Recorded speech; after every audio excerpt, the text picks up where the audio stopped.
सवाल, क्या सरकार 20-30 रुपए का सैनिटरी पैड नहीं दे सकती के जवाब में जिन आईएएस अधिकारी हरजोत कौर को छात्राओं को सरकारी योजना से 1 रुपए में मिलने वाले सैनिटरी पैड की योजना की जानकारी विस्तार से देनी चाहिए थी, वो सही सलाह देने की जगह छात्राओं को मुफ्त में सरकार से मांगने का उलाहना देती हैं। जिन आईएएस अधिकारी को छात्राओं को जवाब में बताना था कि पीरियड्स के मुश्किल वक्त में कहां से सरकार की तरफ से दिए जाने वाले सैनिटरी पैड को हासिल किया जा सकता है, वो बच्चियों को पाकिस्तान जाने की अपमानजनक सलाह देती हैं। ऐसे अधिकारी पर क्या कार्रवाई नहीं होनी चाहिए? जवाब में मुख्यमंत्री नीतीश कुमार ने कहा है, ने कह दिया है वो अभी तुरंत मीटिंग हो करके ये देख लिया जाएगा और अगर कोई सवाल ही नहीं पैदा होता है उन लोगों के लिए तो हम मदद कर ही रहे हैं, महिलाओं के लिए। और मालूम नहीं है, हम लोग भी कई बार जाते रहे, देखते रहे, इसलिए हमको भी अभी यहाँ आ रहे थे उसी समय मिला और दिल्ली के कुछ अखबारों में छपा था, कहीं पर कोई चीज हुआ था, वो रिलीज हुआ था, तो हमने तत्काल एक एक चीज को देख रहे हैं, अगर जरा भी होगा एक्शन लिया जाएगा। नीतीश सरकार बच्चियों को अपमानित करने वाली, उन्हें मुफ्तवादी बताने वाली आईएएस अधिकारी हरजोत कौर पर एक्शन लेगी, इस पर संदेह है।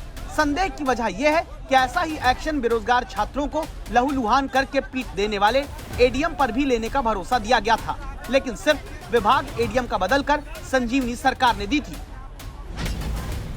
अपने कर्तव्य को सही से ना निभाने वाली महिला बाल विकास विभाग की निदेशक पर सरकार बिहार की सख्त कार्रवाई करेगी, इस पर संदेह की वजह बनने वाले एक किरदार भी हैं। इनका नाम है मदन सहनी, बिहार के समाज कल्याण मंत्री हैं, जिनसे आज तक संवाददाता सुजीत कुमार झा ने सीधा सवाल किया, पूछा क्या ऐसी अधिकारी का संवेदनहीन, निर्लज्जता से भरा, अपमानजनक और कर्तव्य विहीन बयान आपको गलत नहीं लगा? अब आप बिहार के मंत्री का जवाब सुनिए।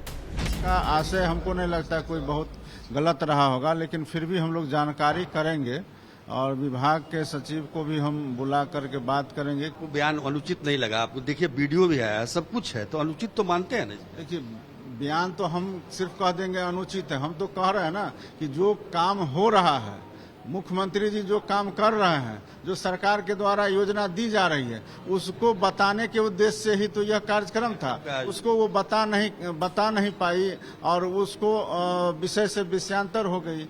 हम समझते हैं उनका भावना कुछ रहा होगा, प्रकट कुछ और हो गया होगा। ना उनसे पूछिएगा ना कम से कम स्पष्टीकरण।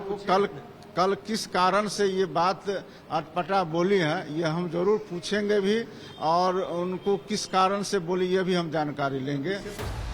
मंत्री ही आईएएस अधिकारी की संवेदनहीनता में किंतु परंतु लगाने लगते हैं, इसीलिए हम कह रहे हैं कि जरूरी नहीं कि इन अधिकारी पर कोई बड़ा एक्शन लिया जाए जिसने ये बयान दिया है। हर कुछ के लिए तो सरकार देती ही है, जैसे कि पोशाक का, छात्रवृत्ति, तो क्या मतलब 20 और 30 रुपया का ये बिस्कुट ही दे सकते हैं? अच्छा, ये जो तालियां भी बजा रहे हैं, इस मांग का कोई अंत है?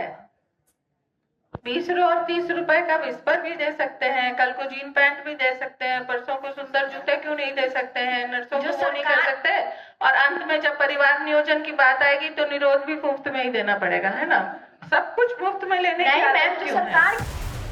आईएएस हरजोत कौर को पता है कि मंत्री को ही जब कुछ गलत नहीं लग रहा, इसीलिए सफाई की चिट्ठी के नाम पर लिख दिया कि हरजोत कौर तो बेटियों को आत्मनिर्भरता के नाम पर जागरूक कर रही थी, और बाद में इसमें लिखा कि अगर किसी बच्ची की भावना को ठेस पहुंची हो तो खेद प्रकट करती हूँ।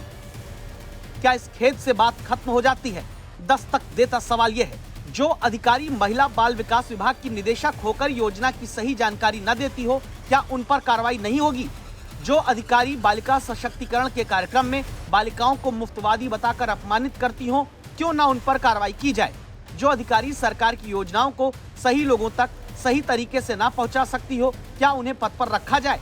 जनता के लिए बनी योजनाओं को जनता तक ना पहुंचाना क्या नैतिक भ्रष्टाचार नहीं है? अगर है तो क्यों ऐसे अधिकारी को जिम्मेदार पद पर रखा जाए?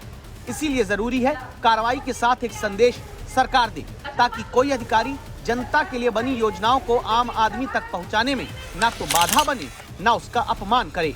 सुजीत कुमार झा, पटना, आज तक।